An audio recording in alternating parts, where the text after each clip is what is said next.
क्या सिस्टम ने, क्या सरकार की लापरवाही ने ही महाराष्ट्र के उप मुख्यमंत्री समेत 5 लोगों की जान ले ली इस विमान हादसे में?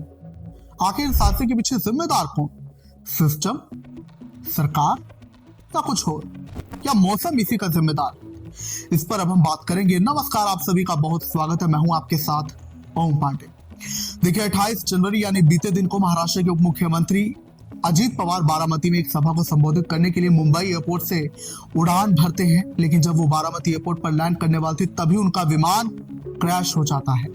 इस घटना में पायलट, को पायलट और फ्लाइट अटेंडेंट पिंकी माली, उनके पर्सनल असिस्टेंट समेत अजीत पवार उप मुख्यमंत्री, उनकी इस हादसे में दुखद मौत हो जाती है, जिसके बाद उनके समर्थकों का सैलाब उमड़ पड़ता है और ये खबर हर जगह छा रही है फिलहाल। लेकिन एक वजह जो बड़ी गूंज रही है कि आखिर हादसा क्यों हुआ, इस पर अब हम बात करेंगे। क्या सिस्टम की लापरवाही की वजह से हुआ?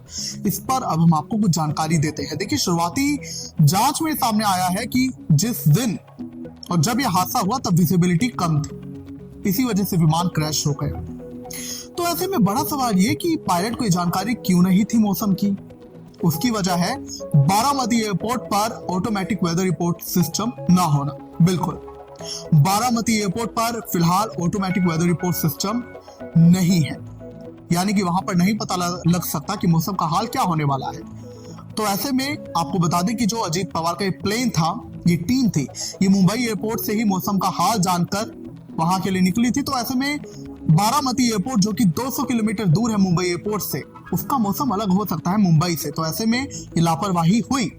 अगर यहाँ पर रिपोर्ट सिस्टम होता ऑटोमेटिक वेदर का तो शायद ये हादसा नहीं होता, लेकिन नहीं था। तो ऐसे में सिस्टम की लापरवाही मानी जा रही है, क्योंकि 200 किलोमीटर दूर बारामती एयरपोर्ट, वहां का मौसम अलग भी हो सकता है। और यही कहा गया है शुरुआती जांच में कि विजिबिलिटी कम थी, इसी वजह से विमान क्रैश हो गया।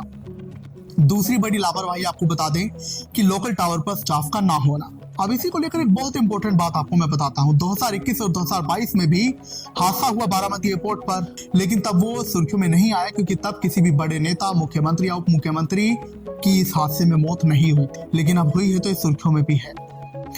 तो देखिए, 2021 और 22 में जब ये हादसे हुए तो AAIB, जो कि फिलहाल इस मामले की जांच कर रहा है, उन्होंने अपने पुराने रिपोर्ट में कहा था कि ये जो बारामती एयरपोर्ट है ये एक अनकंट्रोल्ड एयरफील्ड है, यानी यहाँ पर एयर ट्रैफिक कंट्रोल नहीं हो सकता।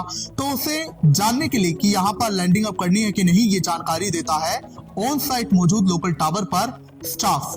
वो कम्युनिकेट करता है, कोऑर्डिनेट करता है टीम के साथ, पायलट टीम के साथ।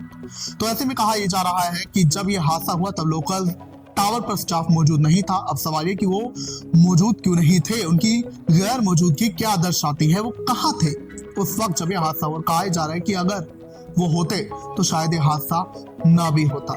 अब हम आते हैं इस बात पर कि आखिर इसके जिम्मेदार कोई और भी है। तो बिल्कुल कहा यह जा रहा है कि अनिल अंबानी की कंपनी भी इसके पीछे जिम्मेदार है।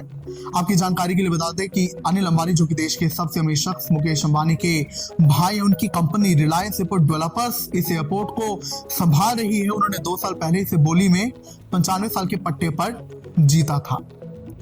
तो वो इसे प्राइवेट जेट विमानों के सेंटर के तौर पर डेवलप कर रही है। अब जैसा मैंने आपको 2 बड़ी लापरवाही बता दी, पहले ये कि यहाँ पर ऑटोमेटिक वेदर रिपोर्ट सिस्टम है नहीं, और दूसरा यहाँ पर उस वक्त स्टाफ लोकल टावर पर मौजूद नहीं था। और एक और बात, जब AIB ने अपनी रिपोर्ट पेश की थी तो उन्होंने कहा था ये जो एयरपोर्ट है ये विजुअल लैंडिंग अप्रोच के लिए बना है, यानी यहाँ पर लैंडिंग पायलट विजुअल, यानी कि उस वक्त हाल कैसे हैं एयरपोर्ट पर, एयर स्ट्रिप पर, हवाई पट्टी पर, ये देखकर ही वो लैंडिंग करता है। और ये AIB ने कहा था कि ये जेट ऑपरेशन के लिए बिल्कुल भी ठीक नहीं है। तो ऐसे में सवाल ये कि जब इस जेट ऑपरेशन के लिए ठीक नहीं है विजुअल अप्रोच लैंडिंग, तो अभी तक इस पर काम क्यों नहीं किया अनिल अंबानी की कंपनी रिलायंस एयरपोर्ट डेवलपर से? ये सवाल उठता है। खैर, अब जो भी हो, इस हादसे में 5 लोगों की मौत हुई। दुखद ये हादसा है, और अब आगे ऐसे हादसे ना हो, इस पर जरूर लोग अपील कर रहे हैं कि सरकार काम करे। क्या कहेंगे आप इस पर? कमेंट्स में जरूर बताएं।